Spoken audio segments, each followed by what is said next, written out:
Na nikaona viongozi wengine wakisema unajua tupangane, tunaambia vijana wajipange, sijui tukuja kufukuza sijui na akina nani. Wakati ulikuwa kiongozi, wewe kiongozi wa Kenya, it is under your watch ya kwamba kulikuwa na betting companies zikapewa licenses betting company 200. Siku hizi vijana wakiamka asubuhi ni hapa chini, watu wamejinyonga, watu wanajiua. Anapata shilingi 200 anaweka kandege, anapata shilingi 500 anaweka kandege, anauza pikipiki anaweka kandege, anauza shamba anaweka kandege.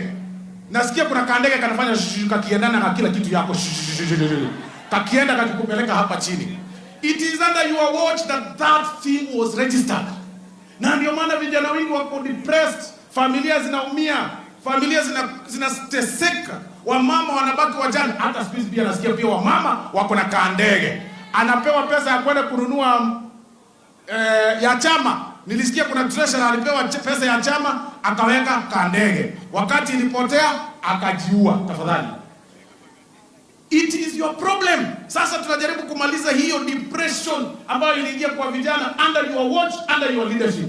Wacha ku criticize wakati wewe mwenyewe ndio umekosa. Wewe mwenyewe uko uongozi ndio umekosa. Wewe mwenyewe ndio ulifanya registration. Tutabadilisha sheria hiyo, maneno ya betting, tutabadilisha regulation ndio vijana wetu warudi kazi, waache kutegemea hizo vitu kuamka asubuhi mpaka jioni.